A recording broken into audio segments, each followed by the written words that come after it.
అయిన తర్వాత వాళ్ళని మార్చలేం. వాళ్ళ హృదయం కఠినత్వంతో మారిపోతుంది. కాబట్టి చిన్న వయసులోనే దేవుని మార్గంలో పిల్లల్ని పెంచడం ప్రతి తల్లిదండ్రులు కూడా నేర్చుకోవాలి. ఏమంటున్నాడు? బాలుడు హృదయంలో మూఢత్వం స్వాభావికంగా పుడుతుంది. స్వాభావికంగా అంటే పుట్టుకలోంచే మూఢత్వంతో పుడతారు. అయితే శిక్షాదండము దానిలో నుంచి తోలివేయను. శిక్షాదండం మనం భయపెట్టి ఇలా ఉండొద్దు, అలా ఉండాలమ్మా, మన ఇది తప్పు, ఇది రైటు, ఇది దేవుని మార్గంలో ఇలా ఉండాలి.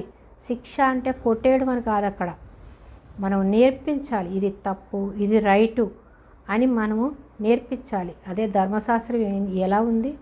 బాల శిక్షకుడుగా మనకి ధర్మశాస్త్రం ఉంది.